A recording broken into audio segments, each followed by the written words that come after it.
ঢাকার ২০টি আসনে পাল্লা দিয়ে নির্বাচনী আচরণবিধি ভাঙছেন প্রার্থীরা। দেদারসে টানানো হচ্ছে নিষিদ্ধ পোস্টার, রঙিন ব্যানার। মাইকের প্রচারেও মানা হচ্ছে না ৬০ ডেসিবেলের শব্দসীমা। এতে ক্ষুব্ধ নগরবাসী। তবে রিটার্নিং কর্মকর্তা বলছেন, অভিযোগ পেলেই নেওয়া হবে ব্যবস্থা। নির্বাচন কমিশনের দেয়া আচরণ বিধি অনুযায়ী ভোটের প্রচারে এবার পোস্টার ব্যবহার করা যাবে না, রঙিন ব্যানার নিষিদ্ধ, লাগানো যাবে না ২০টির বেশি বিলবোর্ড। তবে রাজধানীতে এসব নিয়ম মানায় নেই কোনো প্রার্থীর মাথা ব্যথা। আর এই বিধি ভাঙার প্রতিযোগিতায় বিএনপি, জামায়াত, এনসিপি থেকে শুরু করে স্বতন্ত্র প্রার্থীরাও। ঢাকার ২০টি আসনের সবগুলোর চিত্রই প্রায় অভিন্ন। জুলাই অভ্যুত্থান পরবর্তী দেশে যে প্রাপ্তি প্রত্যাশার তৈরি হয়েছিল, এ অবস্থাকে তার সঙ্গে সাংঘর্ষিক বলছেন নগরবাসী। সবারই নিয়মকানুন মেনে কাজ করা উচিত, যেহেতু তারাই ভবিষ্যতে আমাদের জন্য আইনের প্রণেতা হবেন, কাজ করবেন।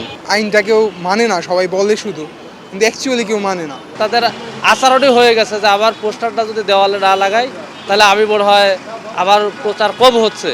ব্যানার দেখিয়ে কি ভোট দিয়ে যাইব? নিয়ম শৃঙ্খলাভাবে দেশ চালাইতে হবে, আপনার আমার সবার অধিকার দেশের। ঢাকা ৭ আসনে টাঙানো হয়েছে নিষিদ্ধ রঙিন ব্যানার। শুধু প্রার্থী ও দলীয় প্রধানের নাম ও ছবি থাকার কথা থাকলেও সেখানে আছে যুবদল নেতার নাম। ঢাকেশ্বরী মন্দিরের সামনে আছে, আপনার পলাশীর মোড় আছে, সেটা হচ্ছে আলিয়া মাদ্রাসার ওখানেও আছে। হ্যাঁ, ওইটাই তো বিলবোর্ড, ব্যানার না, ওটা কি ৩-১০।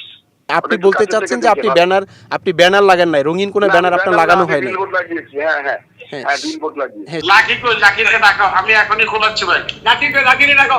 সারাদিন নাকি ভাই? হ্যাঁ, অনেক ব্যানার দিচ্ছি ভাই, আমি খোলা দিচ্ছি। হ্যাঁ, ঠিক আছে। আপনি তো জানেন যে রঙিন ব্যানার লাগানো এটা হচ্ছে আচরণবিধি লঙ্ঘন, তাই তো? জি, অবশ্যই আমি জানি এবং আমি এগুলা নিষেধ করেছি। দেশের ইতিহাসে এবারই প্রথম নির্বাচনী প্রচারণায় নিষেধাজ্ঞা দেওয়া হয়েছে পোস্টার ব্যবহারে। নির্বাচন কমিশনের দেয়া এই আইন ঢাকার বিভিন্ন সংসদীয় আসনে মানা হলেও তার সম্পূর্ণ উল্টো চিত্র ঢাকা ১৬ আসনে। এখানে এসে দেখা যায় কাগজের তৈরি নয়, কাপড়ের তৈরি এমন অসংখ্য পোস্টার ব্যবহার করা হয়েছে। তাই সাধারণ মানুষের প্রশ্ন, যারা ভবিষ্যতের আইন প্রণেতা হবেন তারাই যদি আইন ভঙ্গ করেন তাহলে আইন মানবে কে? জনসাধারণের এই অভিযোগের জবাবে কি বলছেন মিরপুরের কালশী রূপনগর নিয়ে গঠিত এই আসনটির বড় দুই দলের প্রার্থীরা? এই ব্যানার আপনাদের চোখের সামনে আছে, এবং ব্যানার যেভাবে নির্বাচন কমিশনের যে ব্যানার যে নির্দেশনা দেওয়া আছে ঠিক এইভাবে আমরা করছি। নির্বাচন কমিশনকে আরেকটু তৎপর হওয়া উচিত। মাঠ পর্যায়ে তাদেরও ভিজিলেন্স থাকা দরকার। এ অবস্থায় রিটার্নিং কর্মকর্তা বলছেন, অভিযোগ এলেই নেওয়া হচ্ছে ব্যবস্থা। প্রার্থী নিজের ছবি এবং দলীয় প্রধানের ছবি ব্যতীত অন্য কোনো ব্যক্তির ছবি ব্যবহার করতে পারবে না, এটা আচরণবিধিতে বলা আছে। সবাই মিলে সিদ্ধান্ত নেওয়া হয়েছে এবং তাদেরকে সময় দেওয়া হয়েছে যে এ ধরনের যারা বিধিনিষেধ বহির্ভূত যদি কোনো নির্বাচনী প্রচারণা সামগ্রী আপনাদের মাঠে থেকে তাহলে অনতিবিলম্বে এটা নিজ উদ্যোগে প্রার্থীরা অপসারণ করবেন। অন্যথায় আমাদের যারা মোবাইল কোর্টের ম্যাজিস্ট্রেট আছে তারা এটা আইনগতভাবে ব্যবস্থা গ্রহণ করবে, সেই নির্দেশনাই তাদের সামনে বলে দেওয়া হয়েছে।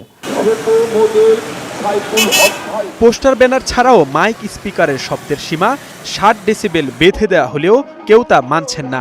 প্রচারের গাড়িতে দেখা গেছে নিষিদ্ধ banner, sticker. Zisan Ahmed, star news, Dhaka.